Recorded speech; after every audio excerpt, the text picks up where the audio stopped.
તળાજામાં રત્ન કલાકારોએ મામલતદારશ્રીને આપ્યું આવેદનપત્ર।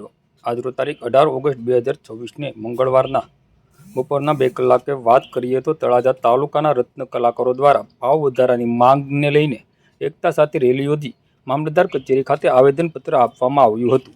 રત્ન કલાકારો દ્વારા અગાઉથી ભાવ વધારાની માંગ સાથે હડતાલનું આંદોલન શરૂ કરવામાં આવ્યું હતું। આ અંતર્ગત આજે 18 ઓગસ્ટ 2024ના રોજ મોટી સંખ્યામાં રત્ન કલાકારો એકત્રિત થયા હતા અને પોતાની માંગણીઓને લઈને રેલી યોજી હતી। રેલી દરમિયાન રત્ન કલાકારોએ રત્ન કલાકાર એકતા જિંદાબાદના નારા લગાવી પોતાની એકતા અને માંગણીઓ રજૂ કરી હતી। આ રેલી તળાજાના ગોપનાથ રોડ પર મલદાણિયા સાહેબના દવાખાના પાસેથી શરૂ થઈ હતી। ત્યારબાદ બાપા સીતારામ ચોક, ગાંધીજીનું પૂતળું તેમજ એપલદ્વાર અને પાલીતાણા ચોકડીથી મામલતદાર કચેરી ખાતે પહોંચી હતી। મામલતદાર કચેરી ખાતે રત્ન કલાકારોના પ્રતિનિધિઓ દ્વારા ભાવ વધારાની માંગ સહિતની રજૂઆતો સાથે આવેદનપત્ર આપવામાં આવ્યું હતું। રત્ન કલાકારો દ્વારા સમગ્ર કાર્યક્રમ દરમિયાન કાયદો અને વ્યવસ્થા જળવાઈ રહે તે માટે જાહેર જનતાને કોઈ મુશ્કેલી ન પડે તે માટે પણ ખાસ ધ્યાન રાખવામાં આવ્યું હતું।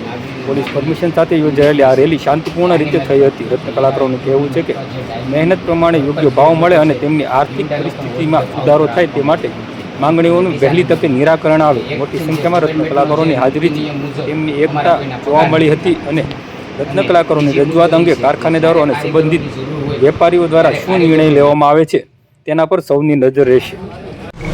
મારું નામ છે આદેશ Bariya, diamond association worker association. જે આજ હીરાના કારીગરોની જે આજ વેદનાઓ છે એ અમે મામલતદાર સાહેબશ્રીને વ્યક્ત કરવા માટે આવ્યા હતા।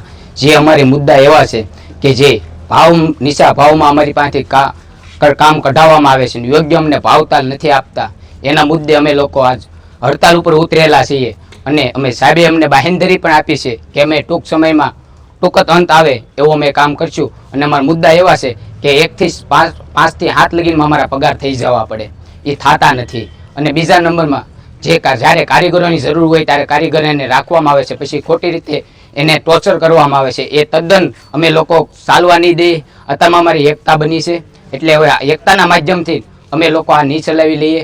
અને સાહેબે અમને બાહેંધરી પણ આપી છે કે તમારા ભાવતાલની મલપા યોગ્ય નિકાલ આવશે એવા અમે પગલાં ભરવામાં આવશે। અને બીજા નંબરમાં કે જ્યારે અમારે કારીગરોને કામ પડે છે ત્યારે એવડા લોકો રાખે છે, પછી જે તરસોડે છે એ ન થાય આવી અમે અપેક્ષા રાખીએ છીએ શેઠિયાઓ પાસે। અને બીજા નંબરમાં 1 થી 5ની મલપા પગાર થાય। અને ત્રીજો મુદ્દો અમારો એ કે જે સરકાર નીતિ નિયમ મુજબ અમારા કારખાના ચલાવવામાં આવે એવી માગણી છે અમારી। કેટલા દિવસ હડતાલ રાખવાના તમે? જ્યાં લગી આનો યોગ્ય હડતાલ યોગ્ય જવાબ નહીં આવે ત્યાં લગી અમારી હડતાલ ચાલુ રહેશે। સરકારના આદેશ મુજબ કારખાના નથી હાલતા? નહીં, જ્યારે એના નીતિ નિયમ પ્રમાણે નથી ચાલતા, એનો ભંગ થઈ રહ્યો છે। શું ભંગ થઈ છે? કે જ્યારે કારીગર ઘરેથી નીકળે છે ત્યારથી કારીગરોની જવાબદારી શેઠ લોકોની આવે છે, એ કોઈ લોકો એને યોગ્ય વળતર આપતા નથી। આ તમને જે ઓછો ભાવ આપે છે એ કેટલા કારખાના આપે? જી, આપનું નામ ભાઈ? અરવિંદ ડાભી। ને 3 વર્ષથી ભાવ વધારાથી ઉલટા ઘટાડતા જાય છે, મંદી છે એમ કરીને, પછી મોંઘવારી વધતી જાય છે ને હીરામાં કાંઈ ભાવ વધતો નથી। બસ એટલે આ બધા ભેગા થયા છે ને ભાવ વધારે એવી બધાને સરકારને અપીલ। મહાદેવ, જય ગોપનાથ। મારા રત્ન કલાકારો ભાઈ તમામને મારે એ સાથ આપવાનો છે કે કારણ કે આનો ન્યાય મળવો જોઈએ। અત્યારે છેલ્લા 3 વર્ષથી ભાવ શેઠિયા વધારતા નથી।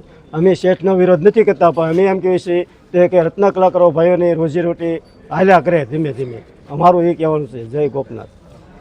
કેટલા કારખાનામાં ભાવ ઓછો આપે છે? બધા કારખાના।